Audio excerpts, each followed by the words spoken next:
Now, one of the questions I often get asked is, Drinker, when are you going to do humanity a favour and remove yourself from the gene pool, you ridiculous waste of flesh?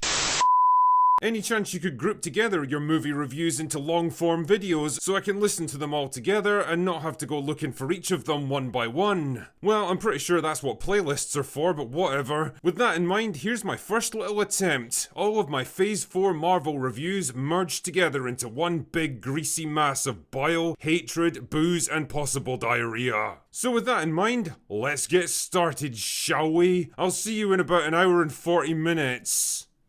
African American Widow.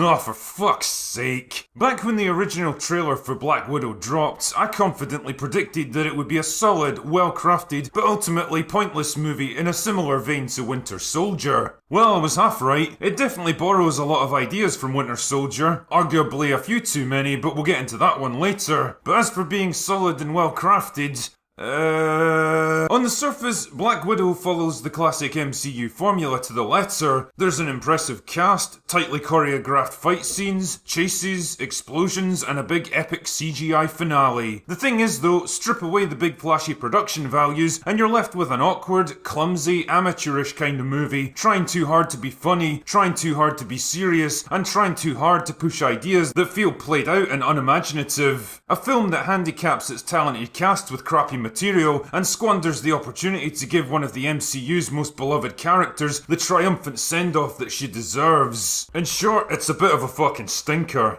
Allow me to illuminate you. The movie begins with a flashback to 1995, where a young Natasha and her family are living the American dream until they get summoned back to Russia by their handlers. You can tell they really wanted this sequence to happen during the Cold War, but they couldn't get the dates to line up with the character's age, so instead we're lumbered with this weird mid-90s setting. Anyway, cue a frantic chase sequence where they have to escape the FBI in a light aircraft, because I guess the US government just kinda gives up on foreign agents the moment they get airborne.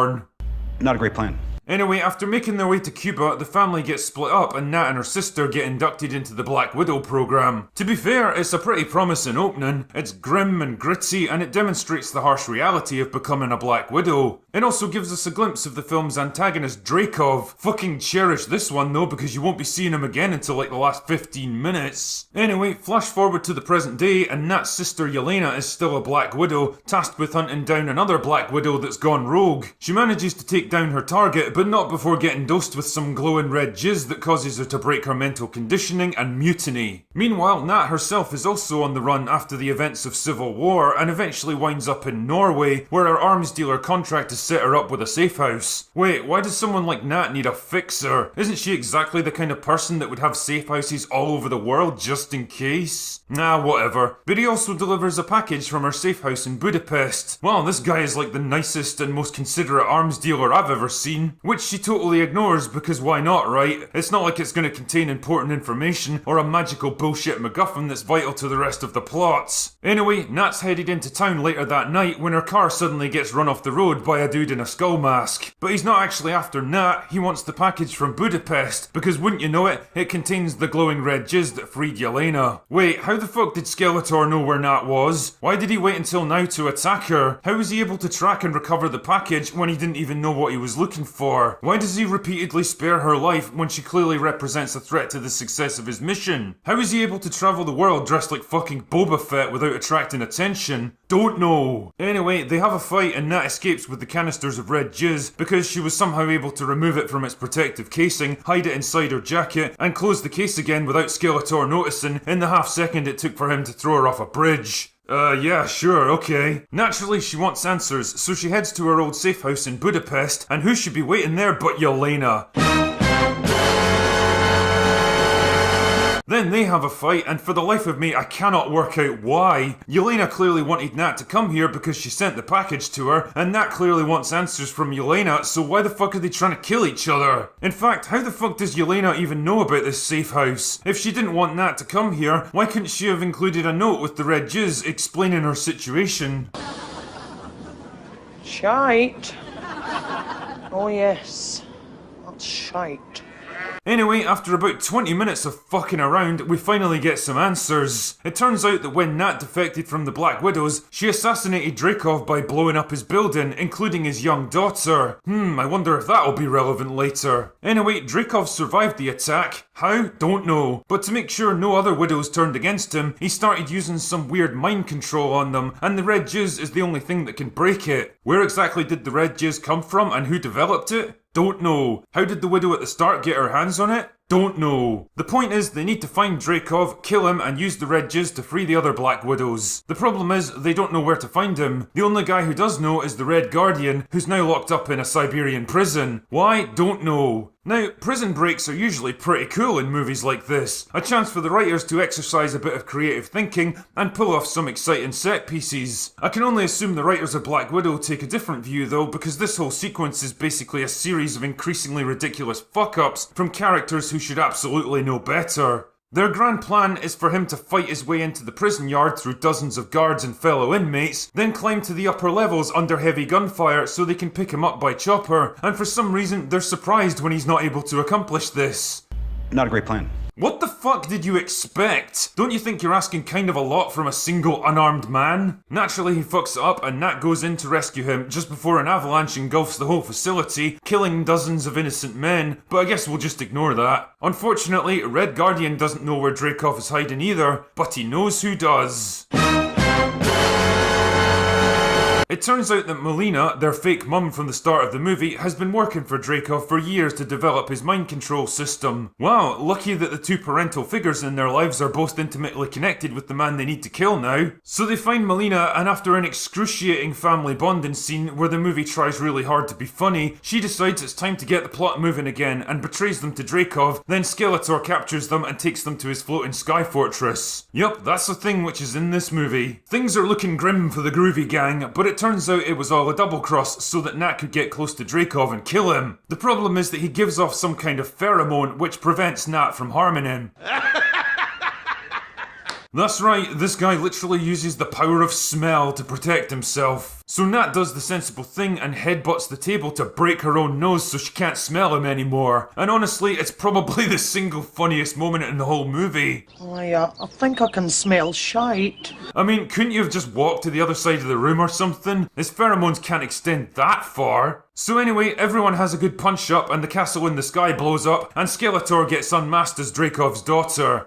No way! Oh my goodness, who could possibly have predicted that the character whose identity is hidden throughout the whole movie could possibly be the girl whose death has been a source of guilt for Nat this whole time? Anyway, Dreykov gets blown up in the most underwhelming death scene ever, the Black Widows get freed by the red jizz, and everyone just kind of leaves like they can't think of anything else to do. And that's it, that's the plot for Black Widow. I said earlier that this movie kinda reminds me of Winter Soldier, and it's not hard to see why. Both films feature a war against a clandestine organisation manipulating events from the shadows. Both put their protagonist up against someone they share a close personal history with. Both have a masked enforcer who's been brainwashed into killing without question, and both culminate in a battle scene aboard a flying fortress of some kind. If I was a cynical man, I'd say the writers were unimaginative hacks who tried to copy the formula of a much more successful film because they couldn't come up with any real ideas of their own. The difference though is in the execution. Winter Soldier worked so well because it built on the history of its main character. When Steve went up against Bucky, you understood his conflict because you knew how close the two men had once been. When they try to do the same thing with Skeletor, it feels meaningless because Nat has no actual history with her. It's the same problem with Yelena, who's never been mentioned or referenced in any previous movie, making it pretty obvious she was retconned in here. Dreykov himself is one of the most underwhelming antagonists in Marvel history, and that's fucking saying something, believe me. He's barely in the movie, and when he does finally show up, he's just a weak, pathetic, egotistical old man, easily manipulated into compromising his life's work. I mean, there's a strong subtext of abusive relationships in this movie, and the clear message is that most abusers are generally weak and cowardly once you strip away the veneer of intimidation, but it doesn't exactly make for a thrilling climax. I wanted someone who could actually test Black Widow, but Dreykov feels almost superfluous in his own story. Speaking Speaking of superfluous characters, if you were excited to see Red Guardian in this film, prepare to have your hopes shat on. The guy literally only exists to lead the girls to someone who can actually help them, and to say really dumb things so that we can all laugh at him for being fat and stupid. Isn't it funny how the only two male characters in this film are either portrayed as weak and pathetic or dumb and comical? Just something to think about. Also, I have to admit I'm really confused about Melina, who I assume we're supposed to root for because she ultimately betrays Dreykov, but that doesn't change the fact that she's been complicit in his work for decades, even developing the brainwashing used to control the other widows. She tortures animals on her farm, she sanctions the kidnapping of young children, and her work helps to keep them enslaved as adults. And at no point does she ever answer for these crimes or even really acknowledge them. It's all just conveniently forgotten about. Kind of like WandaVision now that I think about it. They'll never know what you sacrificed for them. I wonder if there could be a connection there. The emotional tone of this film is all over the place, swinging wildly between dark, serious drama and ridiculous slapstick comedy with absolutely no warning or common sense. One minute we're supposed to be laughing at Red Guardian trying to squeeze into his old suit, the next we're dealing with child kidnappings, murders and torture. Even the patented Marvel humour is kind of lacking now. Gags that should be quick and punchy come across as slow and laboured, like the script's trying too hard to milk its unfunny jokes for all they're worth. Jesus, at least Winter Soldier maintained a consistent tone. Yeah, there was the occasional joke or one-liner, but generally it was a film you were supposed to take seriously. I don't know what the hell I'm supposed to do with Black Widow, because I don't know what the fuck it's trying to be. The frustrating thing here is that they had such a great cast to work with. Scarlett Johansson's a seasoned pro that's been doing this shit for decades now, and she knows exactly what she's about. This version of Black Widow is older and more battle-weary, but she's still a determined fighter. And I have to admit, the scene where she provokes Dreykov into repeatedly punching her and refuses to stay down is pretty fucking good. But the standout for me was Florence Pugh as Yelena. She's funny and engaging, she shows moments of vulnerability without ever seeming weak, and she sparks pretty well off Johansson. The few jokes that actually land mostly come from her matter-of-fact delivery. To understand how this film went wrong, I decided to find out a bit more about the people behind it. Like director Kate Shortland, who I looked up online and found fuck all. In the past 20 years, she's directed a grand total of 3 obscure low-budget movies that I've never heard of. Why the fuck is someone like this directing a $200 million action flick? Not a great plan. But what about the writing team, you may ask? Well, Jacqueline Schaefer did WandaVision, which kind of explains the very shaky morality here, and she's got an uncredited rewrite for Captain Marvel. Meanwhile, Eric Pearson co-wrote Thor Ragnarok with the help of 2 other people, and that's it. You serious? So basically this film was made by writers and directors with no meaningful accomplishments to their names. Jesus, imagine what this movie could have been if they'd hired the Russo brothers. Now, believe it or not, it gives me no pleasure to slate this film because I genuinely wanted it to do well. I wanted Black Widow to finally get the recognition she deserves, and I wanted the MCU to say goodbye to her in a way that was poignant and appropriate, instead of dropping her off a fucking cliff. But what we got instead was a shitty, clumsy, low-effort action flick that could have been released any time in the past 10 years. A movie with neither a heart nor a brain, written and directed by people who had no business being in charge of a production like this, that just kind of shambles towards its conclusion with absolutely no sense of urgency or occasion, and ultimately wastes the amazing opportunity it's been given. It's just a shame that after so many years of waiting for a Black Widow movie, what we ended up with kind of makes me wish they hadn't bothered. Shang-Chi and the Legend of the Ten Cock Rings.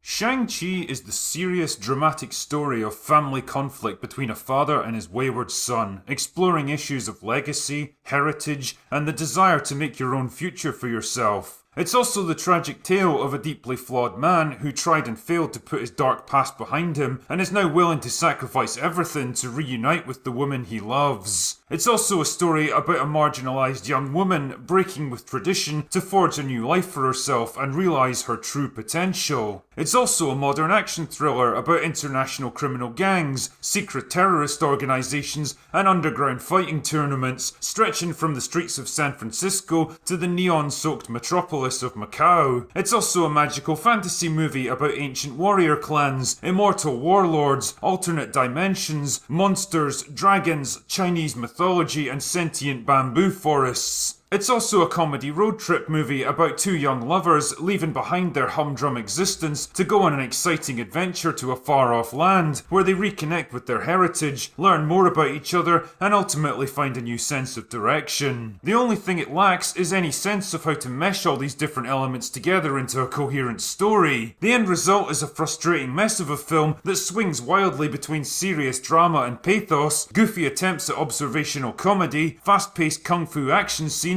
and insane over-the-top CGI battles against ancient monsters. There's an awful lot of contradictory elements all vying for screen time and attention, ultimately undermining instead of supporting each other. But to properly explain the problems with this film, I need to give some kind of rundown of the plot. So clench your rings tight, because like with Tatiana after a couple of lines of cocaine, I'm going in hard and fast on this one. The movie begins in ancient China with a warlord who's out to conquer the world, because I guess that's what warlords do. He goes by many names, but for the sake of this review, let's call him not Fu Manchu, because he's absolutely not based on that comic book character at all. Anyway, not Fu Manchu is armed with 10 magical rings that grant him special powers, immortality, and kung fu moves straight out of Crouching Tiger, Hidden Dragon. Where exactly did these magical rings come from, and how did he acquire them? Don't know. Even the script is like, I don't fucking know, mate. Just accept it and move on. So after amassing an army, he becomes a kind of puppet master working in the shadows, using his forces to stage assassinations, terrorist attacks, kidnappings, extortions, and all kinds of wholesome activities. And all I kept thinking at the time was, Jesus, how many secret organisations manipulating events behind the scenes do we actually need to have in this universe? We've got Hydra, the Black Widows, the Winter Soldier, and now the 10 fucking rings. I mean, were any of these groups even aware of each other? Did they come into conflict?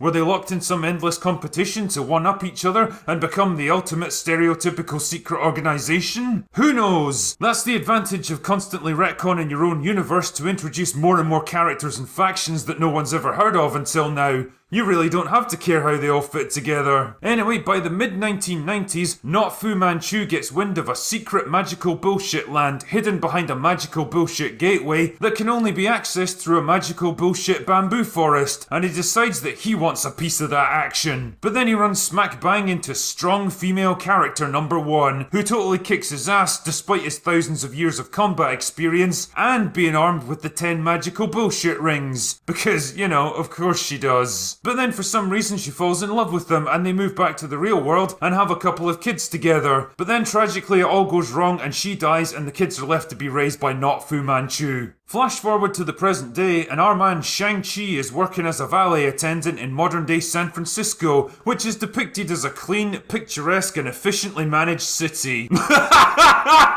Anyway, he's kind of an aimless drifter who spends most of his time hanging with his girlfriend, and believe me, we'll talk more about her later, but for the time being, let's call her Not Funny Katie. So Shang-Chi and Not Funny Katie are riding the bus one day when they get attacked by a bunch of thugs, including this fucking idiot with a sword for an arm. Seriously, would a robotic arm with an actual hand not be a bit more practical, both for combat and, well, daily life? Like, how the fuck is this dude supposed to blend in? Anyway, the fight forces Shang to transform into a kung fu master and totally kick their asses, but not before losing the green pendant given to him by strong female character number 1. Knowing that the other pendant is held by his sister, Shang travels to China to warn her about it. Because I guess valet attendants make so much money that they can just drop thousands of dollars on plane tickets and fly straight to China without having to worry about entry visas, travel documentation, customs officials, the CCP, or the possibility that the 10 rings would almost certainly be monitoring international arrivals. And for some reason, Not Funny Katie goes along with him. Seriously, you've got no weapons, no training, no contacts, no relevant experience, and you can't even speak Chinese. What possible use do you think you could be in a situation like this?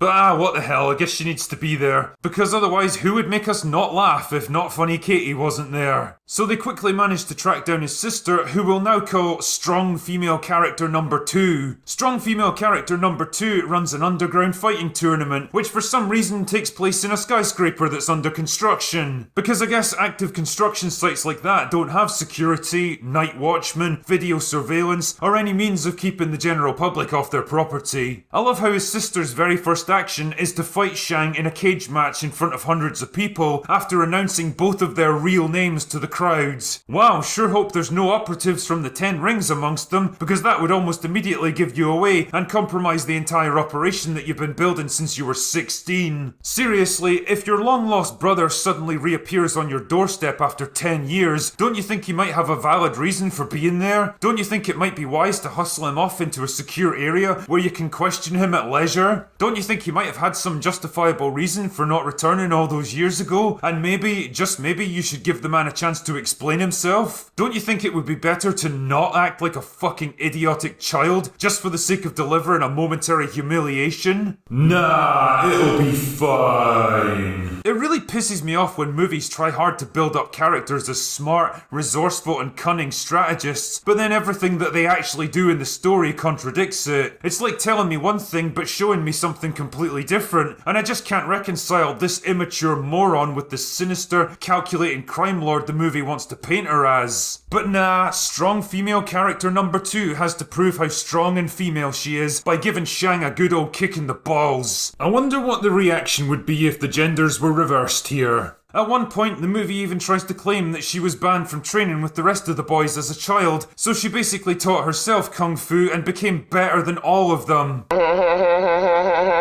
Fuck off, film. This is the Rey Skywalker school of character development, where girls are secretly better than boys at everything, and it's just that pesky patriarchy holding them back. Anyway, wouldn't you know it, this was all just a setup so that not Fu Manchu could get both of his kids together, then roll in and capture them. Which works great for the movie because it allows the first hour of the plot to happen, but makes absolutely no sense in reality. Surely you must understand that the two of them are stronger together than apart, and the more time you give Shang to explain his situation, the more chance they're gonna team up and fight you. You could have just snuck into their homes and captured them in their sleep, or waited until they were passed out drunk, or laced their food with sedatives. In fact, why the fuck does he even need them at all? All that not Fu Manchu really wants is their pendants, which he puts into a statue to produce a magic bullshit waterfall map to show the way through the magical bullshit forest to get into the magical bullshit fairy tale land. Which, to be honest, I have a lot of questions about anyway. Like, how exactly does that map, which he only sees for a few seconds, translate into actual speed and directional headings on the grounds? Clearly, it's not the sort of thing you can take with you and use on the move. I mean, did he record it on video? Did he memorize it? How is this supposed to work? I mean, back in the 90s, he made his way through the forest without it, so now you've got me wondering why it's even needed in the first place. If he doesn't really need the waterfall map, then he doesn't need the pendants to activate it, and he certainly doesn't need Shang and strong female character number 2, so basically the whole first half of this movie is a complete waste of time. And that's not even mentioning Not Funny Katie, who for some reason is still alive and still in this movie. I cannot begin to express how much these two facts displease me. Anyway, the upshot of all of this is that not Fu Manchu wants to go back to the magical bullshit fairy tale land where he believes that his dead wife is being held prisoner behind a big door and kill anyone who stands in his way because he heard a voice in his head. Well, seems legit to me. Shang and the others are unwilling to help him, so he has them imprisoned. And by imprisoned, I mean put in a different part of his fortress where they're left completely unmonitored and seem to have free reign to move around wherever they want. You serious? This is some Dr. Evil level of prisoner management right here. What kind of child wrote this shit? Things are looking bad for our gang, but wouldn't you know it, they run into the Mandarin from Iron Man 3, because I guess Ben Kingsley wasn't done humiliating himself enough already. Fucking hell, mate, I hope those blood-soaked Disney dollars were worth it. The movie really takes its time to have a laugh at his portrayal of the Mandarin, which is kind of weird because he was never meant to be Chinese in that movie to begin with. He was more of an Osama bin Laden imitator, which made a lot more sense given the political climate at the time, and Tony's own personal history in Afghanistan. And what's even funnier is that he was actually shaping up to be an interesting modern spin on a classic antagonist. Well, until they fucking ruined him with literal toilet humour. But hey, why let that get in the way of a nice bit of revisionist history? So Ben Kingsley just happens to have a magical bullshit pet animal with no head that only he can communicate with, and it's willing to show them the way to get through the magical bullshit forest so it can return to the magical bullshit fairy tale land that it came from. Wow, it's a real shame that not Fu Manchu never figured this out, considering he was the one who captured it and brought it back here. You'd think he might have devoted some time and resources to studying it scientifically, perhaps learning more about its origins and its true nature, but, well, apparently not. Also, how exactly is this fucking idiot able to understand its language when he has no connection to the magical bullshit fairy tale land and doesn't even speak Chinese, which might be the only human language even vaguely related to it?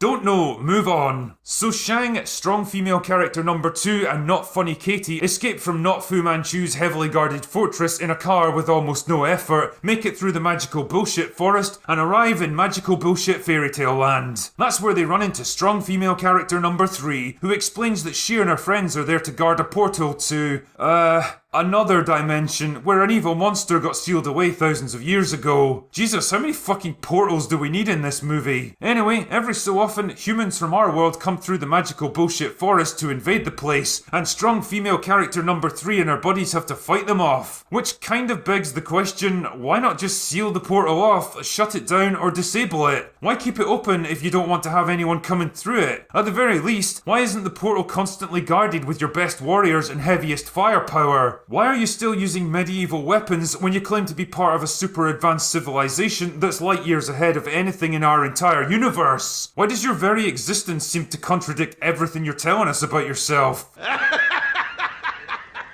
Fuck off, film. I've seen kids' cartoons with more internal logic than this. So naturally, Not Fu Manchu eventually rolls in with his troops, who for some reason are armed with ridiculously shitty, non-lethal energy weapons that only seem able to fire one shot, because clearly if they had automatic infantry weapons, then the entire battle would be over as quickly as they could empty their magazines. So anyway, there's a big old battle, which is like two medieval armies fighting each other, and Not Fu Manchu opens the gateway to release the monster, and there's a whole bunch of other monsters flying around, and the 10 Rings join forces with the magical bullshit fairy tale people to fight them off. Then a dragon shows up for some reason, and strong female characters 2 and 3 do their strong female character thing, and Not Funny Katie nearly kills the world-ending final boss with a single arrow, because that's apparently a thing you can do, and eventually Shang-Chi himself does a magic CGI thing with the 10 Rings to kill the final boss and save the day, and then everyone goes home and lives happily ever after. And that's it, that's the plot for Shang-Chi and the Lord of the 10 Fern Gully Rings. You know, it's kinda hard to know where to start with my criticism for this film, because as you've probably guessed from my plot synopsis, there's quite a lot of things wrong from a writing point of view. Basically, the story for this film is a series of contrived situations and character choices that either didn't need to happen in the first place or contradict each other when they do. Not Fu Manchu's decision to enlist his kids makes no sense when you realise they both ran away from him previously. Strong female character number 2's decision to announce Shang-Chi's arrival makes no sense given her desire to stay hidden. Strong female character number 3's decision to leave the portal open goes completely against her mission to guard the magical bullshit fairy tale land from foreign invaders. Even Not Funny Katie's decision to go with Shang-Chi into a dangerous situation she absolutely isn't equipped to deal with comes across as kind of selfish and immature, placing an unnecessary burden of protection on a man who's already way in over his heads. On the subject of Not Funny Katie, I have to say that she's without doubt the worst aspect of this movie. She's dumb, obnoxious, arrogant, and more insufferable than a Captain Marvel fan convention. I mean, I get that wisecracking sidekicks have always been a thing in movies like this, and in theory she might have been an endearing character if she wasn't written by talentless morons and portrayed by Aquafina. Seriously, every single time she opens her mouth, it's like my ears are being raped by a dildo made out of sandpaper and chili sauce. She and Chang have absolutely nothing approaching chemistry together, and it's really odd because I don't think they even have a single romantic moment. If you told me that she was gay and he was stranded deep in the friend zone with no hope of rescue, I would absolutely believe you on this one. The inclusion of strong female character number 2 also feels like a weird choice, diluting and muddying what should have been a pretty streamlined narrative, and a lot of the time it feels like she's doing things that Shang ought to be doing for himself, and I can't shake the feeling that she was included for no other reason than because, well, it's the MCU, and even in a movie with a theoretical male lead, there always has to be an equally important, equally powerful, equally smart female to balance him out. Funny how that particular door never swings the other way though, eh? Funny how male supporting characters in female-led movies are almost always portrayed as useless, incompetent, ineffective morons that are just there to be mocked and belittled. Funny how that's considered totally acceptable in today's entertainment landscape. Anyway, I digress. All of this brings me to the weakest aspect of the movie, which is Shang-Chi himself. Simply put, this guy is a bit of a black hole of a character with barely an ounce of charisma, screen presence, strength or competence to his name. Most of the time he looks and acts like he can't quite believe he's the main character of a story, which is pretty understandable because the script seems to do everything in its power to minimise him at the expense of everyone else. I also totally don't understand how he can go from a goofy, incompetent everyman who sings karaoke with Not Funny Katie to a kick-ass martial arts fighter with absolutely nothing in between. This guy was trained to be an assassin from 6 years old. He's had every ounce of compassion and mercy hammered out of him. He's basically a Chinese Black Widow, a living weapon who could kill you as easily as look at you, but he acts like the kind of guy who uses safety scissors to open a packet of crisps. I wanted to see him struggling with his violent past, the conflict between the light and dark sides of his personality, but it's like the writer specifically set out to avoid anything that would make him remotely interesting. The result is a wildly conflicted character that changes from one scene to the next, and I couldn't empathise with him because I never had a sense of who and what he was, never mind what he actually wants out of life. This kind of inconsistency, combined with a lack of narrative focus, is what ultimately sinks him as a character. Cast your minds back to Tony Stark from Iron Man. The first 5 minutes of that movie clearly established what kind of guy Tony was, how he saw the world, what his strengths and weaknesses were, and even the irony of his own weapons being used against him. Straight away, you knew who this guy was, what he was about, and you instinctively rooted for him. I never knew who Shang-Chi was or why I should care about him because the writers don't seem to know either. And the thing that makes all of this so frustrating is that deep down, I think there's a good story here. The scenes between Shang-Chi and his father are excellent. The gradual revelation of their shared history makes for strong character building, and I think if the film had ditched some of the forced humour and annoying side characters and just delivered a more streamlined narrative centred on these two, it would have made for a fucking great story. A film that could have explored interesting ideas about family legacy and breaking free of the past. But it lacks the maturity, the creativity and the storytelling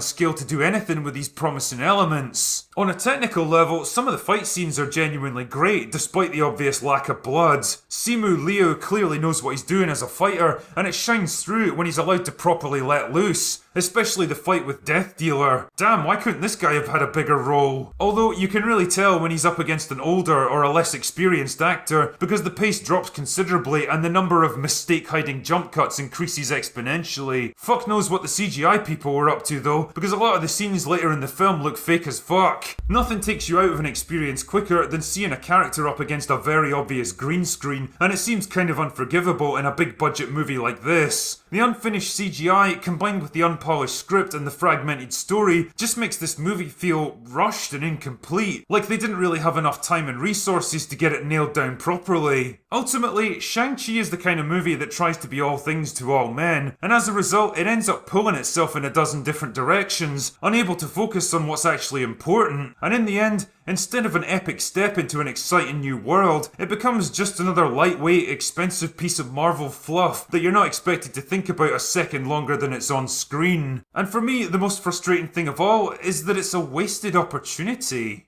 The eternal sunshine of the spotless asshole. No, no, no, no.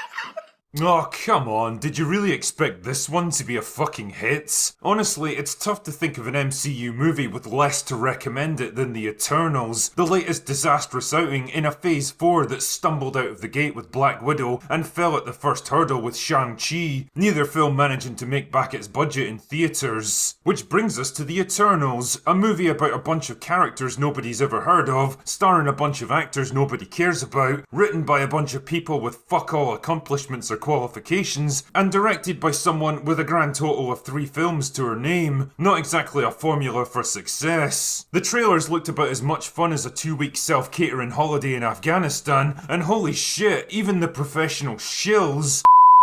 Movie critics turned against it. I guess there's only so much cognitive dissonance they can handle in their tiny minds. Anyway, I'm not here to talk about them. I'm here to give you a fair, no bullshit assessment of this movie, so here it is. The Eternals is a shit film, a jumbled, unfocused, incoherent, overblown mess of a screenplay that tries to juggle too many characters, too many half-baked ideas, and too many world-shattering events, lacking the strong direction needed to bring such an epic story to life. It's tonally, logically, and ethically bonkers, veering wildly between heavy drama and goofy humour, and constantly ignoring its own rules and principles. It was an absolute chore to get through, and honestly left me questioning what the fuck is going on behind the scenes at Marvel. Anyway, I guess a plot summary of some kind is needed, so as Tatiana says on a Saturday night, let's get this shit over with. The Eternals are a group of immortal alien warriors that were sent to Earth thousands of years ago by the Celestials to protect humanity from the Deviants, a race of generic alien monster things that prey on intelligent life. Lucky they never landed in Scotland, there would be fuck all for them to protect. Anyway, with the Deviants eventually defeated, the Eternals become kind of guardians to the human race, guiding our development and encouraging cultural and technological progress through the centuries. Why didn't they intervene when Ultron tried to destroy the world, or Thanos wiped out half the universe, you ask? Well, apparently they're only allowed to take action when the Deviants are involved.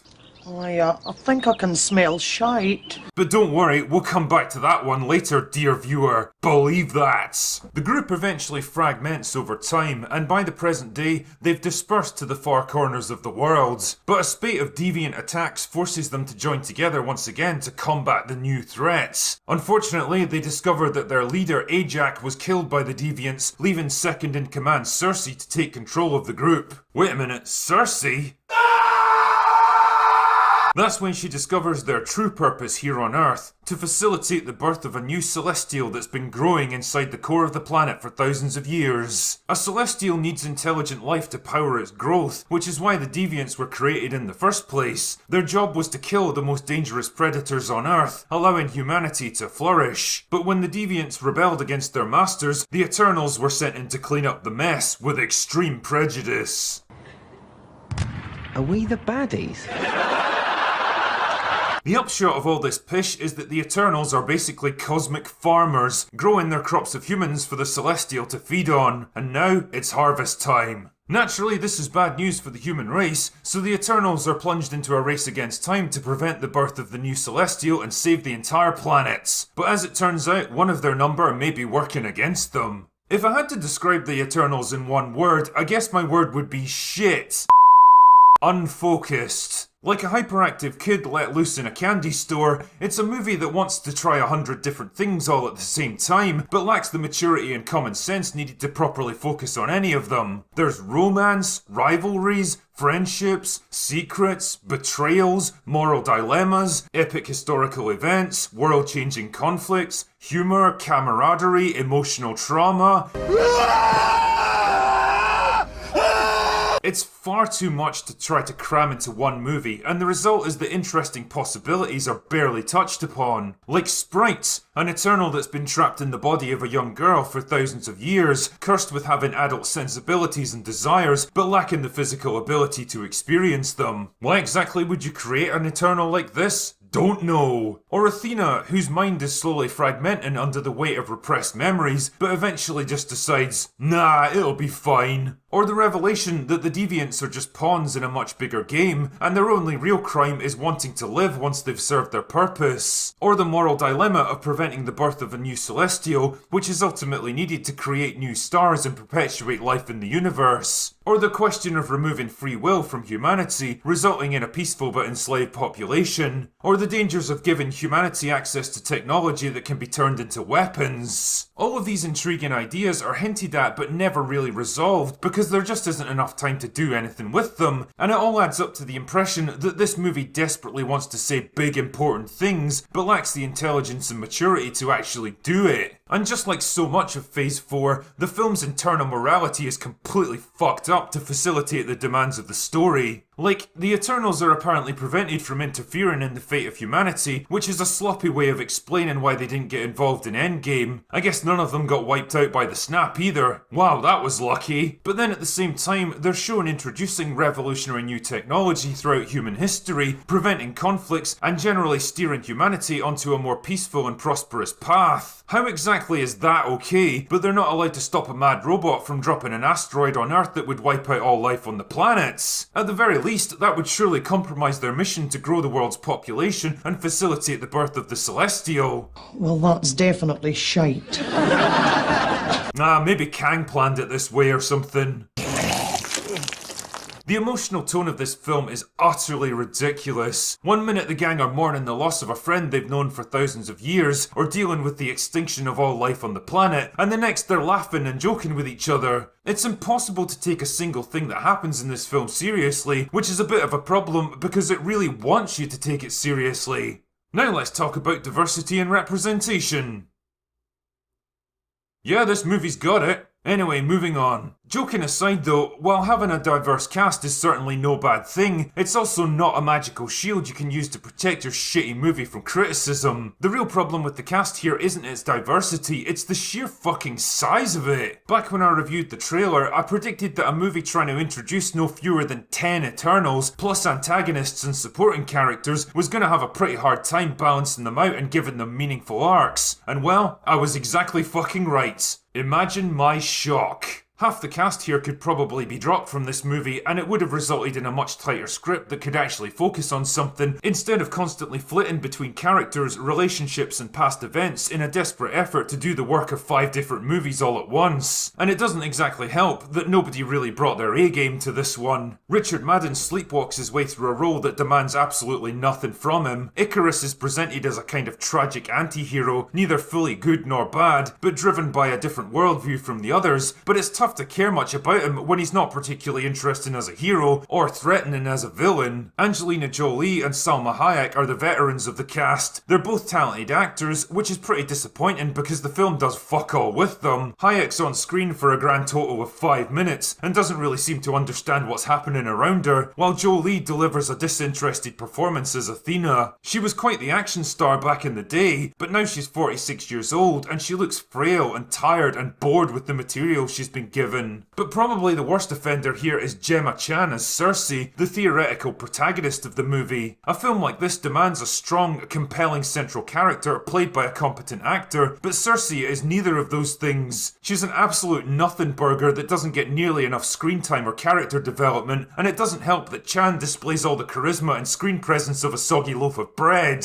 I had no idea who this woman was or what drove her, and pretty soon I didn't fucking care anyway. All of these problems are capped off with lifeless, apathetic direction from Chloe Zhao, who proves once again that taking an inexperienced art house director with a handful of low-budget films to their name and expecting them to direct a $200 million superhero movie is a bit like taking an amateur yachtsman and asking him to command a fucking aircraft carrier. The scope and scale of the Eternals is clearly way beyond Zhao's ability to control, and most of the time it just seems to drift aimlessly from one uninspired set piece to the next, without an ounce of energy or imagination to propel it along. The action bounces from one corner of the planet to another as they try to reconnect with other Eternals, but honestly, it just feels like an excuse to work in some nice landscape shots. There's no real sense of time or place to any of it, and absolutely no urgency. The fucking planet's about to get destroyed, and these arseholes are just mooching around, having leisurely dinners and talking about their feelings. Who the fuck approved this movie? The end result of this depressing combination of unfocused script, bloated cast, lackluster performances, half-baked ideas and weak direction is a stale, meandering, formulaic and crushingly dull movie that doesn't seem to know why it exists or what it wants to do. And to be honest, I'm at a loss to explain it either. It's further proof that the MCU is pretty much a spent force creatively, drifting without a sense of purpose or direction and lurching from one disastrous movie to another. It's been a fun 10 years, but the fun's very much over now, and maybe it's time to move on to something more entertaining.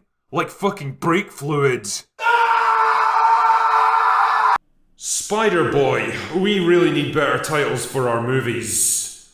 It was the best of times, it was the worst of times. It was the age of wisdom, it was the age of foolishness. It was the epoch of belief. It was the epoch of incredulity. It was the season of lights. It was the season of darkness. It was the spring of hope.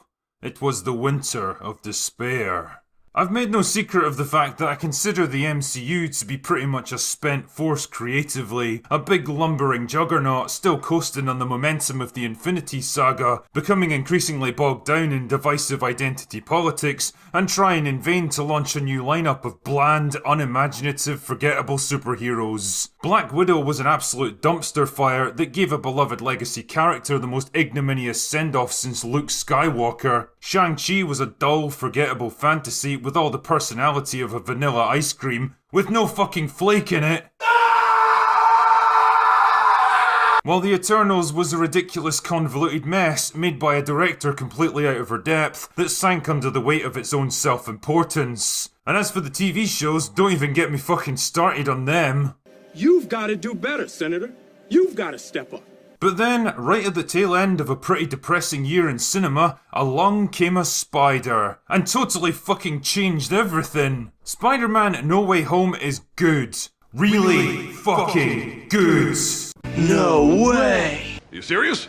I know, I'm just as shocked as you are. In fact, a few months ago, I never could have imagined that I'd be singing the praises of an MCU movie, least of all, one of the most lightweight, safe, and cookie-cutter heroes of all. Tom Holland's Spider-Man. But credit where credit's due, and believe me, this movie deserves a shit ton of it. It's been a really fucking long time since I've walked out of a movie theatre absolutely buzzing at what I've just seen, riding the emotional high that comes from experiencing something truly special. No Way Home does the seemingly impossible by giving us a Spider-Man movie with actual stakes and consequences, genuine drama and pathos, satisfying emotional payoffs, and the possibility of redemption, not just for some of the most dangerous villains, but also for a Spider-Man that never got the opportunity he deserved. Now, out of respect for this movie, I'm going to keep my plot summary pretty brief. There's going to be a few spoilers, of course, because it's pretty much impossible to review without giving a few things away, so if you absolutely don't want to know anything about this film, you should probably wait until you've seen it first. Anyway, the plot picks up right after the events of Far From Home. Peter's been unmasked as Spider-Man and framed for the death of Mysterio. Although he escapes prosecution, his global infamy makes him a divisive figure, to the point where it starts to fuck things up for Ned and MJ. Out of desperation, he seeks out Doctor Strange and asks him to come up with a magic spell that'll make everyone forget who he really is, and undo the damage he's caused. Unfortunately, the spell goes tits up and opens up cracks in his reality, allowing villains from alternate realities to cross over into Peter's worlds. Before you know it, he's battling classic antagonists like Doc Ock and the Green Goblin without knowing who the fuck they are or why they're trying to kill him. Anyway, the upshot here is that Strange wants to return them to their own realities, knowing that most of them are destined to get killed in battle with their respective Spider-Men. Peter, on the other hand, believes he can help them first, curing them of whatever ailments turned them evil, and perhaps changing their fates before they go back. It's an admirable goal, but unfortunately, not all of them are so receptive to his help, with tragic consequences.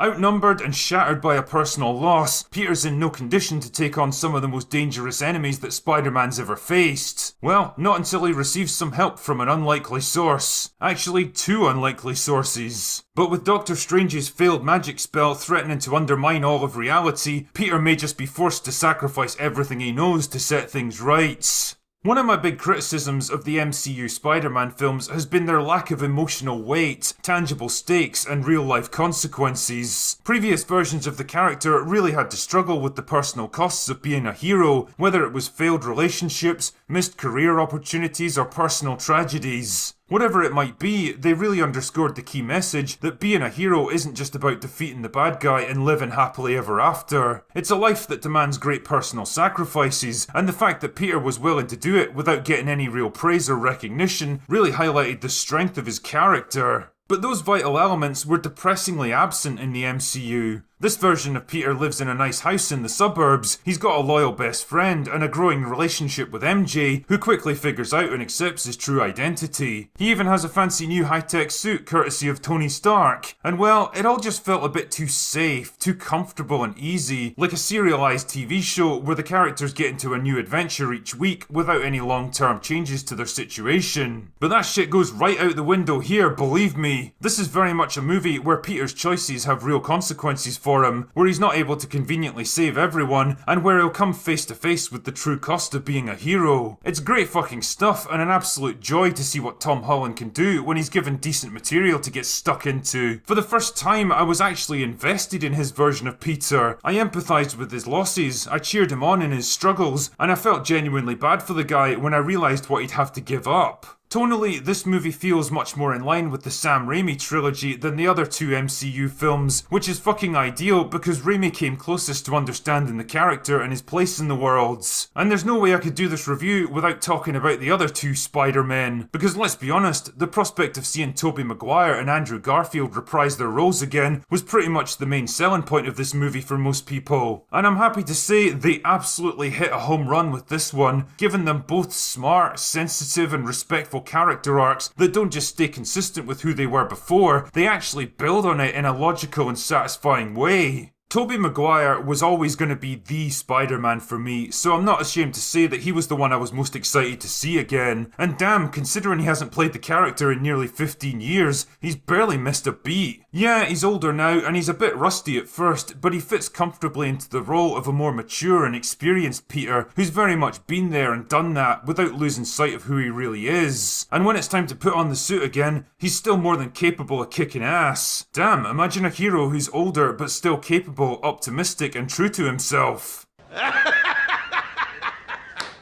The movie gives him some funny and poignant moments, especially in the finale, so I was more than happy with how they treated him. But for me, the man of the match has got to go to Andrew Garfield. There's not many people who consider him their favourite Spider-Man, and his own run was cut short by the failure of the second movie, but holy shit, does he redeem himself here. He's forged a pretty successful career as a serious dramatic actor, so it would have been easy for him to turn down a role like this, or even worse, phone in some half-arsed performance for a quick and easy payday. But it's the total opposite here. He's really going for it. You can practically feel how excited and happy he is to be playing Peter again, and the result is that he's a better Spider-Man here than he was in his own fucking movies. This version of Peter is still haunted by the death of Gwen Stacy. He's begun to stray down a darker and more vengeful path, and it's only by learning from the other two that he's able to let go of his guilt and grief. And holy shit, there's a scene right near the end where all of that comes together into one beautiful moment where he finally gets to do the one thing he never could before. As happy as I was to see Maguire back again, ultimately he got his trilogy and didn't really need redemption here. Andrew Garfield, on the other hand, finally got a chance to put things right, showing us a little glimpse of what might have been, and I couldn't be happier for the guy. Watching all three of them interact, comparing their powers and experiences, is a dream come true for most comic book fans, and it's made even better because all three men have genuinely good chemistry together. You can tell that they're having fun, they're happy to be there, and they enjoy playing off each other. It's the same deal with the antagonists, who all slip back into their roles like comfortable old gloves. Alfred Molina is pitch perfect as Doc Ock, courtesy of a little digital de-aging that's absolutely flawless. He's smart and articulate and proves to be both a dangerous enemy and a useful ally. Just like Garfield, Jamie Foxx gets the chance to redeem himself after the debacle of Spider-Man 2. This version of Electro is much more menacing and power-hungry than before, and gets to pose a genuine threat for once. But the star of the show has got to be Willem Dafoe as Norman Osborn. Fuck me, you'd never think it had been 20 years since he'd played this role. The guy never misses a beat. He's able to swing from regretful and compassionate to malicious and evil in the blink of an eye, and the final battle between him and Spider-Man is a perfect example of emotional payoff over flashy action, proving once again that less is more. Jesus Christ, even MJ looks, talks and acts like an actual human being this time around, instead of a socially challenged Martian that's been temporarily put in charge of a human body. Christmas truly is the time of miracles. When I think about how much I enjoyed No Way Home and what I liked so much about it, I can't shake the feeling that despite all the flashy action scenes and snarky dialogue, this doesn't really feel like a current year Marvel movie. There's no clumsy social commentary, no divisive political posturing, no overpowered and completely unlikable strong female characters, and no mean-spirited deconstruction of legacy heroes and villains. Like Homecoming and Far From Home, this movie was a joint production between Disney and Sony, but it really feels like Sony had a bigger hand in it this time around. And if that's the case, then I'm all in with that shit. There's something wonderfully old-fashioned about this film and its approach to storytelling that reminded me of a time when movies united rather than divided people. It reminded me that superhero films are actually allowed to be fun and magical and uplifting, that they can be an escape from the cares and worries of the real world for a few hours. That they can still make people feel good. It's almost like when you stop trying to push the message and just concentrate on telling a good fucking story, people respond to it. I don't know if this movie represents a turning of the tide, or if it's just an isolated incident that'll be quickly gone and forgotten. But honestly, if anyone in Hollywood still cares about entertaining their audiences and making money, then they do very well to follow the example set by No Way Home. As for me, I fucking loved it, and I give it a wholehearted recommendation. Dr. Bizarre and the Multiverse of Blandness.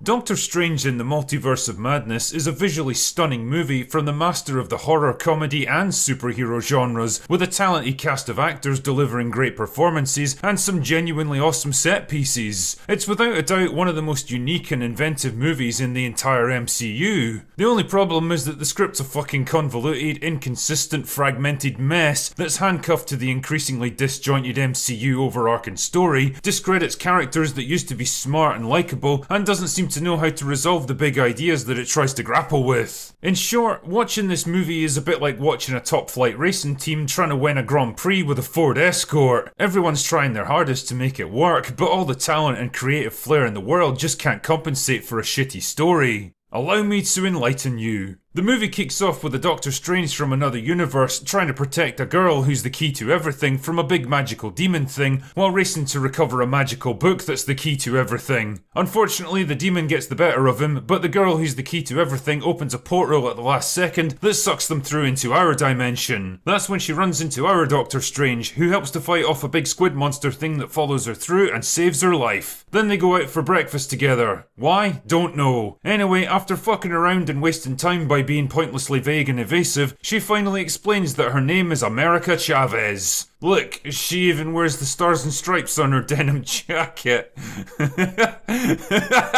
Anyway, so Puerto Rico Chavez is being hunted by persons unknown because of her ability to travel from one universe to another. Anyone who's able to gain control of her power could theoretically dominate all of time and space across the entire multiverse. Needless to say, they have to prevent that from happening, so they take her to Kamatage for safekeeping, while Strange meets up with Wanda Maximoff to ask for her help. Oh, and as a little side note, Strange is totally cool with the fact that she basically enslaved an entire town and psychologically tortured the inhabitants for weeks because apparently she made everything right in the end. Fuck off, film. She only gave up because she was fucking forced to. Also, these people are absolutely going to be in therapy for the rest of their lives. Anyway, wouldn't you know it, Wanda has fully turned into Scarlet Witch now, and she's the person that's been trying to capture Nicaragua Chavez because she wants to travel into a different universe where the kids that she magicked into existence in WandaVision actually exist for real. Because she's still sad about Vision dying and just really wants to be a mum, I guess. You know, I have a few questions about this situation. If Wanda's still grieving for the death of Vision, which she certainly claims to be, then shouldn't her real priority be finding another reality where he's still alive? Why is she suddenly so obsessed with reuniting with the children that never even existed, and totally doesn't give a shit about the man who actually did exist? Also, if there's other realities where they do exist, then who the fuck is their dad? It's not Vision, that's for sure, because he's a fucking robot. So who else could it be? Also, the kids that she's obsessed with having for her own look to be about 10 years old now, which means she would have had to miss out on 10 entire years of their lives. And if she just wants to have kids and doesn't give a shit about Vision, then all she really needs to do is put herself on Tinder or something. Damn man, she'd have guys queuing round the block within a matter of hours. Also, how exactly was Scarlet Witch able to target and hunt down Costa Rica Chavez across the multiverse at the start of the movie when she hasn't yet developed the ability to project herself between universes yet? Why did she send this stupid squid monster thing to capture her in New York when it would have made a lot more sense for her to go by herself? Why wasn't her opening gambit to approach Guatemala Chavez and just politely ask her to send her into a different universe? I mean, based on what little I know about her, she seems like a reasonable enough person. There's a pretty good chance she'd be willing to help Wanda out of sheer compassion. But nah, squid monsters are apparently the first step in establishing a good working relationship. The movie also makes the point that she'd have to kill the existing Wanda in the new universe so that she could take over her life and kids. I mean, ignoring the fact that you'd then have two Scarlet Witches of equal power facing off against each other, probably resulting in massive collateral damage, it doesn't even need to fucking happen in the first place. There's probably millions of realities where that Wanda's dead and her kids have been left behind as orphans, so that seems like a much more logical solution to me. I reckon Strange would even be happy to help with something like that. Anyway, whatever. The point is that Wanda wants to get her hands on Venezuela Chavez, and Strange just went and told her where she's being held. An imbecile. Yeah. Like the dumbest motherfucker that ever lived. Oh, Strange, you silly sausage. You know, I can't help but feel that the Doctor Strange from previous movies would never have been this gullible, but don't worry, we'll talk more about that later. Also, if he has the ability to open portals to anywhere on Earth, why can't he just drop Wanda into the middle of a fucking volcano, or the bottom of the Marianas Trench, or trap her in the Earth's core or something? This is what happens when you introduce more and more powers and abilities into your fictional world without really thinking about the long-term implications. I mean, shit man, if the Avengers now have the ability to travel through time, then basically anything bad that ever happens now can be undone with the press of a button. Nah, never mind, I guess none of that stuff counts now. So Wanda goes to Kamata's and kills everyone there with absolutely minimal effort, and then Honduras Chavez escapes with Strange into a different universe. It's here that they have to figure out a way to stop Wanda and get everything back on track, and for this they're gonna need the Book of Shang-Chi, which is basically the book that's the key to everything. And conveniently enough, there's only one fucking copy of it in the whole of existence that's been left outside of time and space. Not like the fucking Darkhold, which exists in every fucking universe and is infinitely more dangerous, but nah, okay, fine. But as they soon discover, the alternate Avengers in this new universe, who are now called the Illuminati for some reason, aren't exactly willing to help them. For some reason, they keep thinking that Doctor Strange is the biggest threat to their reality and totally ignore the fact that Wanda is literally here to kill everyone. That's okay though, because Wanda conveniently shows up and, well, kills everyone. Strange gets the book that's the key to everything, but then Wanda sets it on fire and takes Bolivia Chavez to Mount Doom so that she can suck her multiverse powers out of her. But then Strange goes to another universe and fights an evil Strange so that he can steal another magic book from him, and then uses it to take control of a dead zombie Strange in our universe so he can fight Wanda. Are you still with me on this one? Then Peruvian Chavez discovers the magical ability to punch things really hard, but it all turns out to be for nothing because Wanda's too stunning and brave for any of them to beat. But eventually she realizes that it's kind of a bad thing to go around indiscriminately murdering people, and decides to collapse Mount Doom on her own fucking head, and then everything goes back to normal. And that's it, that's the plot for the Wanda Maximoff Memorial Tour. What a bizarre and conflicted mess this film is. I mean, I guess it makes sense to start with the positives and go from there. From a visual standpoint, there's some absolutely stunning reality-bending sequences that really showcase what thousands of computer animators working in tandem can accomplish. Sometimes it goes a bit over the score and throws so much shit at your eyes that you can barely even process what you're seeing, but generally speaking, this film is rarely short on interesting things to look at. Apart from Wanda's costume perhaps, which is distinctly less interesting than it used to be. Performances are generally excellent. Most of the heavy lifting has to be done by Benedict Cumberbatch and Elizabeth Olsen, and neither one of them drops the ball. They're both experienced pros who know exactly what they're doing, and Olsen in particular has some standout moments despite the weak material she's got to work with. It's been almost 10 years since Sam Raimi directed a big budget movie, and the world has absolutely been poorer for it. Everyone was pumped to see what he could do with a modern day Marvel flick, and to be honest, I'm still kinda waiting to find out. I mean, don't get me wrong, there's awesome little moments of Raiminess that manage to break through the heavy blanket of MCU conformity that smothers the entire film, but really all they do is highlight how little of his personality and style was actually allowed in. He teases moments of gore, horror, and the goofy physical comedy that made his early movies so awesome, but it's never really allowed to come into its own, and it's such a shame. Combine this with the rumours of extensive reshoots, and it leaves me wondering how much of the original movie actually made it to the screen. Fuck me, the mind boggles at what an R-rated Raimi version of Doctor Strange could have been.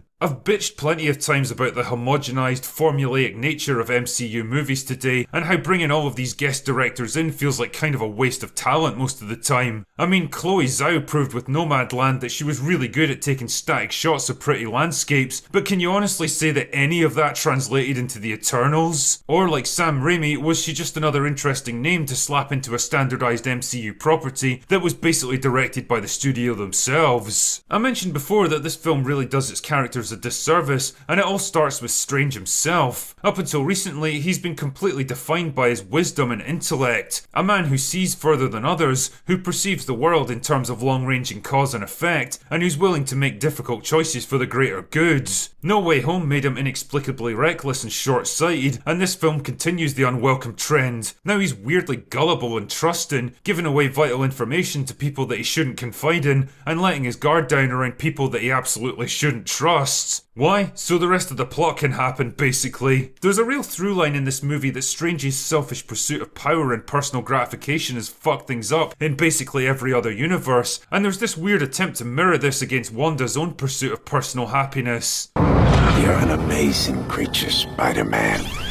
You and I are not so different. The only problem is that they absolutely fucking are. They're driven by completely different objectives, and one's willing to kill anyone who gets in their way, while the other will do everything possible to save innocent lives. Fuck off, film. They're absolutely not the same. Stop trying to demonize the hero and drum up fake sympathy for the villain. Speaking of which, another big problem here is Wanda. I've always had a bit of an issue with her on a purely mechanical level, because I generally hate characters with vague, poorly defined magic powers. They tend to become a convenient crutch for lazy writers because they can do whatever the story needs them to and nobody can really question it. I mean, it's magic, anything can happen. But even magic should still conform to some kind of rules and limitations. Now Wanda can evade absolutely any trap, overcome any defense, and defeat any opponent with the powers of her mind. And even that makes no fucking sense, like the movie can't even hold to its own internal consistency. Like at one point she's pitched against another universe's version of the Avengers, and she's able to kill one of them by basically tearing his body apart and vaporizing him with a single look.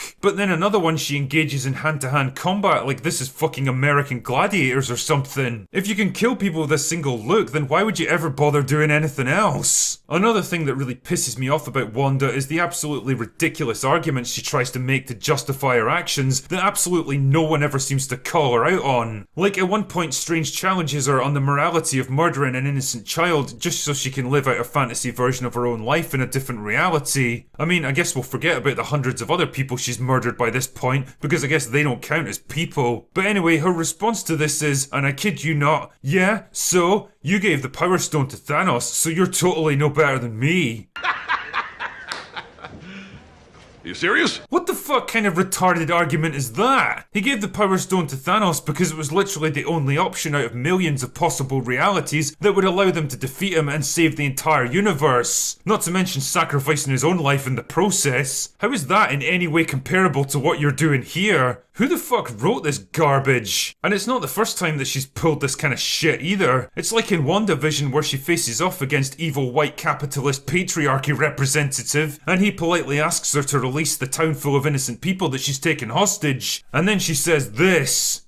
You've taken an entire town hostage. I'm not the one with the guns, Director. He's pointing guns at you because you took an entire town full of innocent people hostage. Do you literally not understand cause and effect here? Seriously, why does nobody ever call her out on this bullshit? Is it because they're all afraid of her? Or because the writers are too fucking stupid to come up with a logical rebuttal to the ridiculous situations they put her in? I'll let you decide. But probably the weakest aspect of the whole movie for me is the central MacGuffin, Columbia Chavez. Mostly because the film does absolutely nothing with her. After 2 fucking hours of screen time, I couldn't tell you a single thing about this girl beyond what she can do. I don't know what kind of personality she has, I don't know what she wants or what she fears, I don't know what she likes or dislikes because the movie gives me absolutely nothing. All she really does is run around looking mildly scared, and she fucking struggles to even do that because let's be real here, the actress Chris is about as enthusiastic as me at an AA meeting. Jesus Christ, girl, this is the biggest gig of your entire career. You could at least look like you want to be there. There's also really weird moments, like when Mexico Chavez complains about our world being greedy and capitalistic because people have to pay for things like food instead of just taking whatever they want for free, like they do in most other realities. I mean, how does that even work?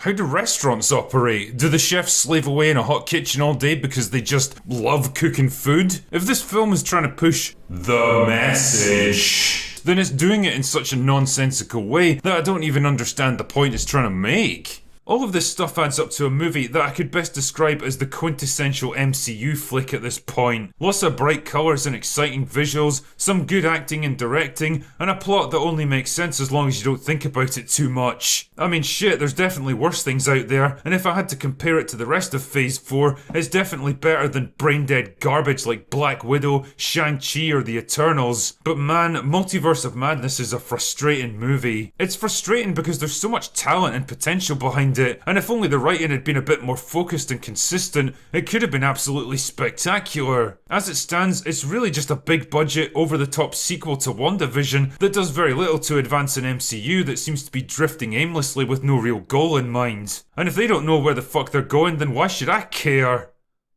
Thor: Love and Thunder.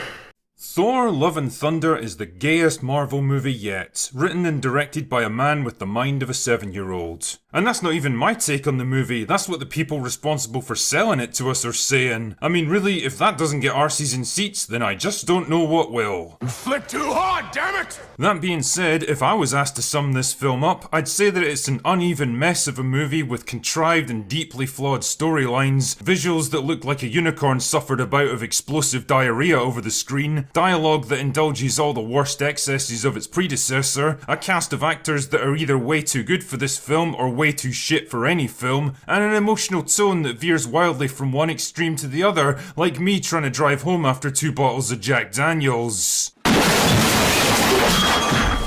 Allow me to illuminate you. Oh, and I'm gonna be spoiling the plot here, so consider yourself warned. The movie begins sometime after the events of Endgame. Thor's now out exploring the galaxy with the Guardians. He's back in shape again, and he's finally ready to be the hero he was always meant to be. Except he isn't. Imagine my shock. It turns out that he's lost his passion for battle and adventure, so he quits the Guardians to go and find himself or whatever. How very millennial of him. Anyway, wouldn't you know it, he gets a distress call from Sif. You remember Sif, don't you? Pathetic. It turns out that she got her arse handed to her by Gorr the God Killer, who's sworn to destroy all the gods in the universe, and his next target is New Asgard on Earth. No way! Wow, what are the odds, eh? Speaking of New Asgard, Valkyrie is now king, which makes no sense to me because you can't be a king if you're not a man, but whatever. The point is, her job isn't exactly the non-stop thrill ride that she'd hoped for. Basically, she's just a bureaucrat mired in red tape and pointless meetings she doesn't care about. Unfortunately, Tessa Thompson is able to convey this emotion perfectly. Luckily, Jane Foster shows up to brighten her day, and by brighten, I mean beg for help. See, it turns out that Jane's got cancer and she only has a few months to live, so she's hoping the Asgardians can use their advanced technology to help her out. But oh no, then Gorr shows up to attack the place, and then Thor shows up to stop him, and there's a big old fight, and Mjolnir reforges itself to transform Jane into CGI Natalie Portman, because apparently having a terminal illness somehow makes you worthy of wielding it. Yes, I can definitely smell shite. Sure, okay. Wait, you're telling me that Mjolnir could reforge itself whenever it wanted? Because that would have saved Thor an awful lot of time and effort in Infinity War, and might actually have prevented the snap altogether. It must have been Kang's will or something. So they managed to fight off Gorr and his army, but oh no, he takes some Asgardian children hostage. Clearly the gang need to rescue them, but in order to do that, they're gonna have to recruit some help. So Thor, Korg, Valkyrie and CGI Natalie Portman travel to the God planet, where most of the gods of the universe just kind of hang out. I love how it's totally not confusing that this story has 3 main characters named Thor, Gorr, and Korg. Not a great plan. So they find Zeus and ask for his help, but he's like, nah, it'll be fine. I also love how he strips Thor butt naked in front of the entire city, and it's just treated as a big old joke that we should laugh at. Because if this had happened to Valkyrie or CGI Natalie Portman, it would have been treated as some horrifying traumatic experience that we should have been outraged about. Equality is a funny thing, isn't it? Anyway, since the other gods apparently don't give a shit about self-preservation, Thor and the others head to the Shadow Realm to fight Gorr by themselves. But it turns out it was just a big old trap, you see. What Gorr really wanted was to get his hands on Stormbreaker so that he could use the Bifrost to open a portal to the center of the universe where a giant MacGuffin thing will grant one wish for the first person to get there. Well, that's a convenient setup. Anyway, Gorr the God Killer wants to, kill all the gods in the universe, because apparently one of them let his daughter get killed. Imagine not taking a personal interest in one particular life out of uncountable trillions throughout the universe. You know, I've got a few questions about this one. If the Bifrost allows you to get to the giant MacGuffin thing and have your wish granted, then how come nobody else has ever gone there before? Why did Thor and the others not use it to get there first and wish for the power to stop Gorr, or for Gorr to drop dead, or to have never even existed in the first place? You see the problems it creates when you introduce a mechanism that allows literally anything to happen? Why didn't Thanos kill Thor and use this thing to fulfill his plan instead of doing all that Infinity Stone crap? What does Kang the Conqueror think about all this? How many CGI artists did it take to animate Natalie Portman's arms? Who fucking cares? So they go to the Shadow Realm and fight Gorr, but he totally kicks their ass, so Thor turns the kids into mini Thors because apparently that's a thing that he can do. Again, I might suggest that this kind of skill would have been of great use fighting Thanos, but whatever. Then CGI Natalie Portman uses the last of her power to break Gorr's evil demon sword before deciding that she's too awesome for this world and dies. Goodbye, CGI Natalie Portman. It's been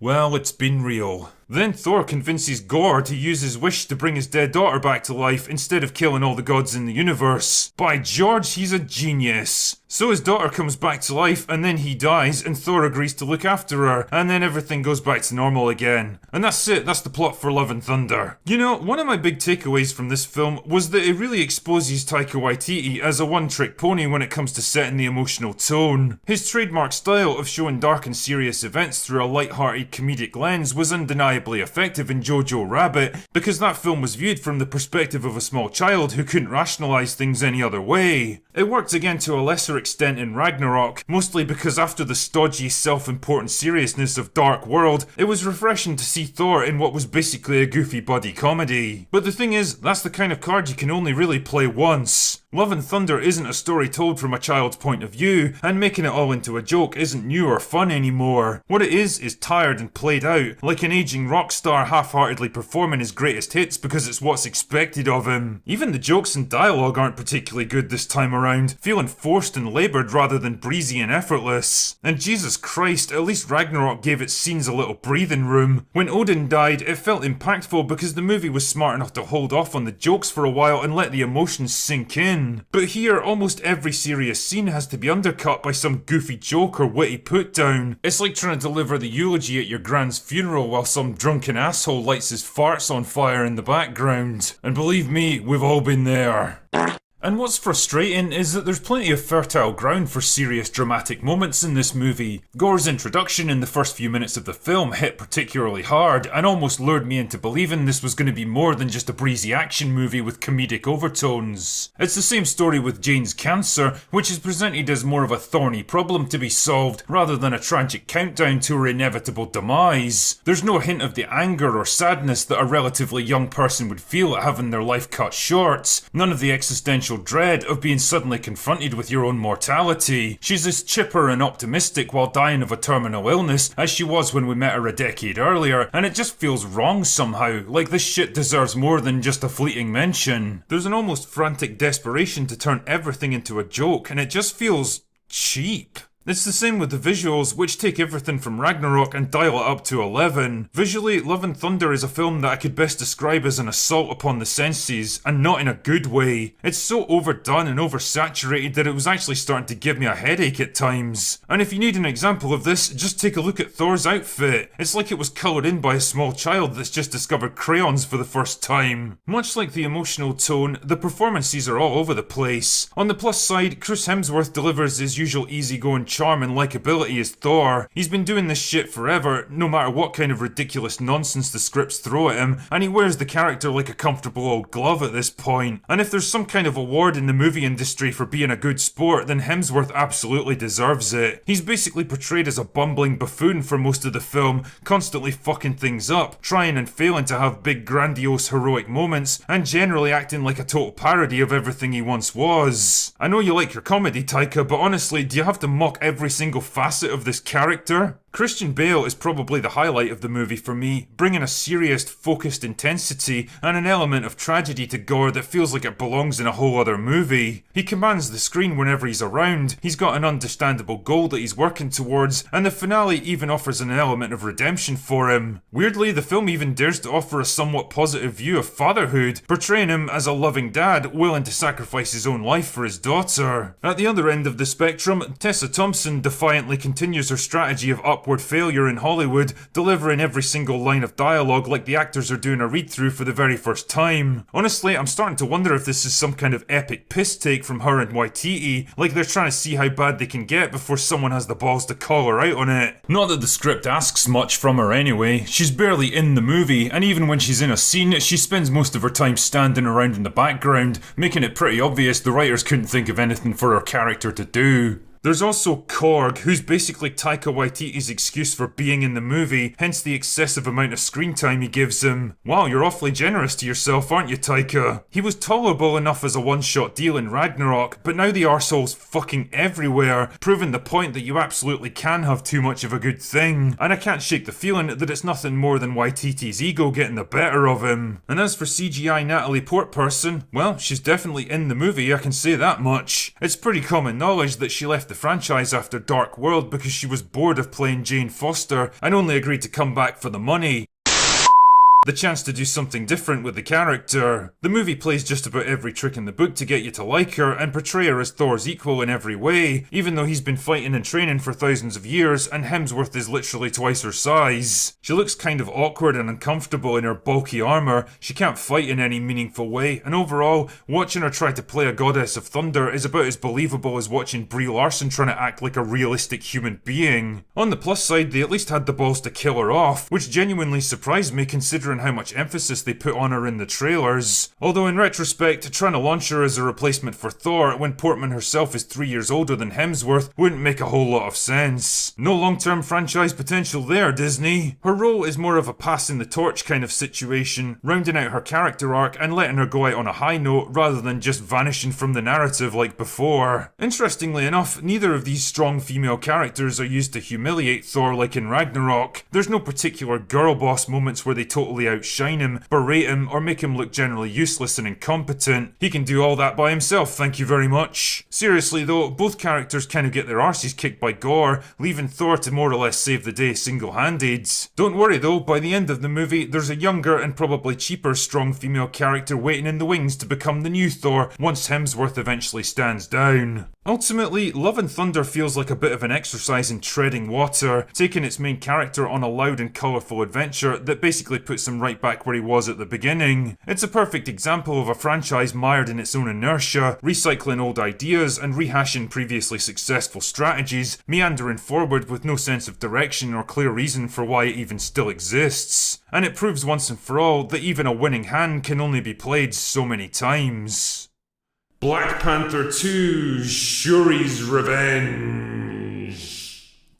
You don't need some asshole like me to tell you that Black Panther was one of the biggest success stories in the entire MCU, helped in no small part by a stellar cast of extremely talented actors, a prime slot at the tail end of the Infinity Saga when the momentum of the franchise was virtually unstoppable. I mean, Jesus, if Captain Marvel could make over $1 billion, then I think we can safely conclude that people were willing to watch pretty much anything with the Marvel name slapped on it. Not to mention a powerful socio-political movement that for some reason decided to make this movie its chosen champion, much to Disney's non-dismay. Either way, whatever its objective merits, Black Panther was a smash hit with critics and audiences alike. The question is, what happens when you take away all those vital props and advantages and replace them with Nothing at all. Well, you end up with Wakanda Forever, a bloated, preachy, tedious, self-important, clumsily written mess of a film with an uninspiring protagonist, a tenuous plot, ridiculous action sequences, highly questionable morality, and the most boring, forgettable MCU villain since this guy. And apart from a couple of genuinely poignant and heartwarming scenes at the very start and end, it made me feel absolutely nothing. Well, apart from mild boredom and irritation. In short, just as I said on my stream the other day, Wakanda Forever is to Black Panther what Wonder Woman 1984 was to its predecessor. Both movies are proof that you can't catch lightning in a bottle, especially when your bottle's completely broken. Anyway, let's get the plot summary over with. And I apologise in advance for the lack of relevant footage on this one, but let's be real here, the film's just out and it's basically impossible to put anything comprehensive in without getting a copyright strike. But such is life. So the movie opens with Shuri working frantically in her lab in Wakanda. Her brother T'Challa is dying from an unknown illness, and the only thing that can save him is the magical bullshit herb that first turned him into Black Panther. I mean, I was under the impression that the herb grants permanent strength and health benefits after a single dose, but whatever. I guess if you get really ill, you have to take more to reinforce it or something. The problem is that all the herbs were destroyed by Captain Mega Kill from the first movie, so Shuri's only option is to try to synthesize a new batch. It's very clear that her work isn't going to be successful, and even Wakandan Jarvis urges her to give it up and be by her brother's side in his final moments, but she refuses to stop. She keeps working because it's the only way she knows how to deal with the situation. She's a woman grounded in science and technology, and she's used to finding solutions to almost any problem, but right here when she needs it the most, all of her knowledge and intellect can't help her. And well, the results are inevitable. It's a well-written, perfectly directed, and brilliantly acted scene that hits like a ton of bricks, and for a brief moment it raised my hopes that this film was about to defy my expectations and give me something genuinely awesome. Then I saw the rest of it. Skip forward a year or so, and all is not well in the Kingdom of Wakanda. Queen Ramonda attends a meeting at the UN to lay the smackdown on some toxic white males. Because of course, what other demographic could they possibly be? For the crime of expecting Wakanda to honour trade agreements that they already signed up for. Basically, the Wakandans had agreed to share their vibranium with the rest of the world to help them combat possible threats to global security, but now she's like, nah, it'll be fine, we're just gonna keep it all for ourselves. Why? Because they don't want other nations to become as powerful as them in case they turn against them. You serious? I'd like to point out that this is the same country who stood by and did precisely fuck all during multiple world-ending events, who refused to share any of their resources or technology with the impoverished African nations that border them, and who seem to think it's totally fine to conduct unilateral operations against nuclear-armed superpowers. Hans, are we the baddies? Damn, Wakanda, you're lucky you haven't been invaded and pounded into the ground at this point. It's a perfect example of a recurring phenomenon that I've noticed in the MCU in recent years that I can best describe as, it's okay when we do it. Failing to instantly distribute limited resources to a world population that effectively doubled overnight. You've got to do better, Senator. You've got to step up. But choosing to withhold vital natural resources that you have in such abundance that you could literally never exhaust them. Wakanda forever! Killing an enemy combatant in an active operation who literally just executed your best friend? That's a war crime right there. But conducting unsanctioned military operations in sovereign countries with innocent civilians all around? The Dora Milaje have jurisdiction wherever the Dora Milaje find themselves to be. Sheer fucking hubris. Wakanda, it's okay when we do it. Also, for some reason, characters keep claiming that Wakanda is the most powerful nation on Earth now, but I'm genuinely struggling to understand how they reached that conclusion. They're a small Central African country with a grand total of 1 city, and they go into battle armed with spears, shields, and rhinos. Somehow I don't think they'd last very long in a war against America, or China, or Russia. Anyway, the upshot of all this is that the Americans start searching for other sources of vibranium that might exist in the world, and wouldn't you know it, they soon find some in the Atlantic Ocean. Unfortunately, the research vessel comes under attack by a bunch of blue fish people who kill the crew and steal the vibranium detector. Flash over to Wakanda, and Shuri and Ramonda are enjoying a nice heart-to-heart by the riverbank when this arsehole shows up and introduces himself. My people call me Kukungkan. But my enemies call me Namor. Nah, fuck that. I'm calling you Ocean Man from now on, mate.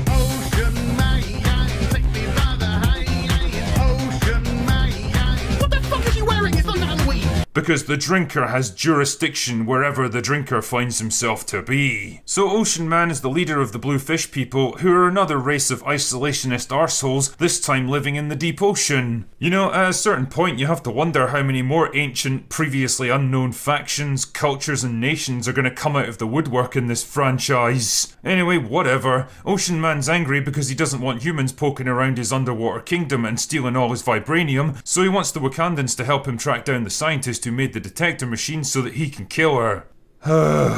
Where do I even begin with this one? I mean, for a start, how exactly does Ocean Man know that this machine was constructed by one particular scientist? Did she write her name on it? And even if it was, what purpose would it serve to kill or abduct her now? As far as he knows, she would have left behind drawings, blueprints, all kinds of designs and technical information that people could use to construct another one. Shit man, even Tony Stark had to design his first Iron Man suit before he started building it. It would be like taking out Robert Oppenheimer after the bombings of Hiroshima. It's a bit late for that now, mate. The cat's out of the bag. Also, none of this means anything anyway because the Americans already know exactly where the vibranium is. I mean, do you really think that ship you attacked wouldn't have logged its position or been tracked by satellites, drones and global positioning systems or called in what they'd found before you killed them all? The fact that the ship was attacked in international waters would be a very obvious red flag to the Americans that they'd found exactly what they were looking for and that someone was trying to stop them. All of this puts the Wakandans in a pretty awkward position because the Americans believe they were responsible for the attack. I mean, if that's the case, then such an attack would definitely be considered an act of war that would almost definitely lead to military retaliation, but apparently everyone's chill about it for now, so whatever. Either way, the Wakandans have to do something, so Okoye and Shuri decide to go after the scientist and bring her in. And to find her, they contact Bilbo Baggins because I guess these movies haven't humiliated Martin Freeman enough yet. Oh, and if you want a little example of the fucking horrendous pacing of this movie that resulted in it almost being 3 hours long, then allow me to set the scene for you. So Bilbo Baggins is out jogging in the woods when a mosquito starts pestering him. He tries to swat it away, but it keeps hovering in front of him like it's trying to get his attention. Eventually he realises it's not actually a mosquito, it's a miniature drone that wants him to follow it. So he duly follows it through the woods, not suspecting that this could be anything sinister, where it eventually leads him to Okoye and Shuri.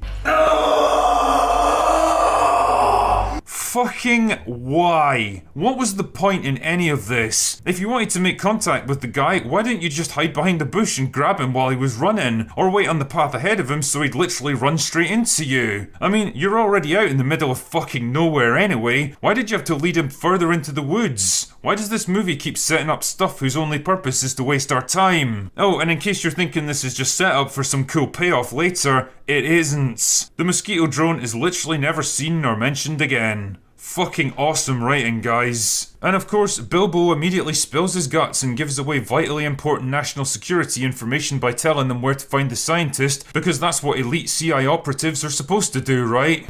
Not a great plan.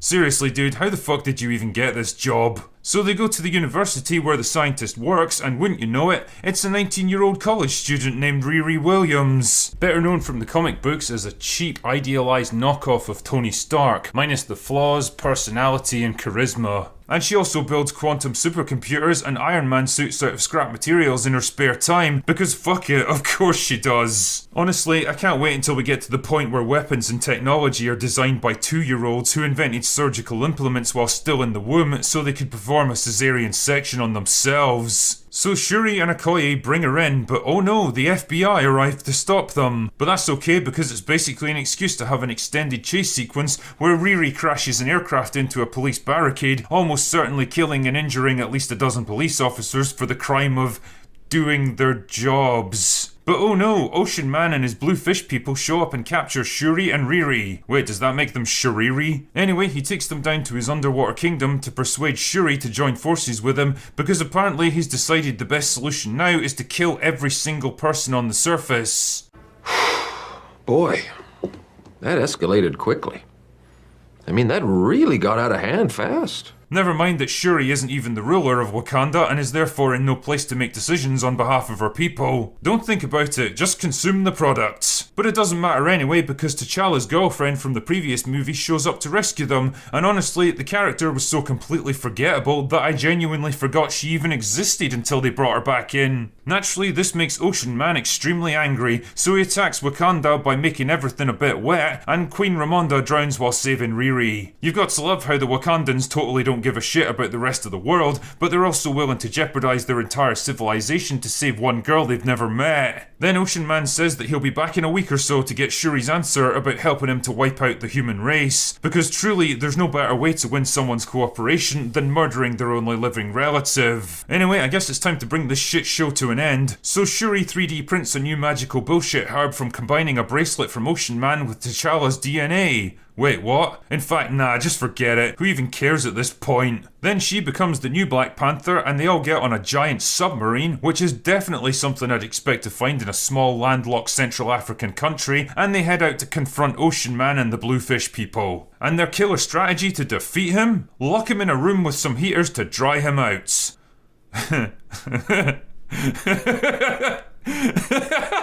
You know, I'm not entirely convinced this movie isn't just some elaborate troll. So there's a whole bunch of CGI fighting and bloodless killing, and Shuri gets a spear shoved right through her stomach, almost severing her entire spinal column, but she's like, nah, it'll be fine. Then she blasts him with the afterburner from an engine and he gives up and everything goes back to the way it was before. And that's it, that's the plot for Wakanda Forever. Jesus fuck mothering Christ, what a mess this film is. Somehow managing to combine all the worst tendencies of the MCU, the overuse of bad CGI, the ridiculous levels of technology and power creep, the constant need to introduce next product, the shameless pandering and lecturing, with a script that feels like 3 different films hastily chopped up and patched together. The tragic death of Chadwick Boseman was a huge loss, both to Hollywood in general and to this film in particular, and clearly the script had to be rewritten to accommodate it. But what it really needed was a complete rewrite from top to bottom, and it absolutely didn't get it. What we have here feels rushed and haphazard, like characters were swapped around at the 11th hour without any thought for how it impacts the overall story. People can be having moody contemplations on the nature of loss, death and grief one minute, and then cracking jokes and smiling the next like nothing even happens. It's so weird and jarring, and it doesn't fit with the film's themes of how people cope with personal tragedy, partly because it's the MCU, so we can't go more than a few minutes without some forced goofy humour, and partly because this is all leftovers from a very different version of the script. Like I say, it should have been properly rewritten, but like everything with Marvel, it has to all be done as quickly as possible. We've got to produce new products every couple of weeks or people will forget that we even existed. Go, go, go, don't think about it, just get it done. Speaking of things that totally don't fit with this film, Ocean Man has got to be one of the worst antagonists in MCU history, and that's fucking saying something, believe me. His backstory is tedious and convoluted, and delivered by a long-winded info dump that actually made me leave the cinema for a couple of minutes to go for a shit. And I couldn't believe it, but it was still going by the time I got back.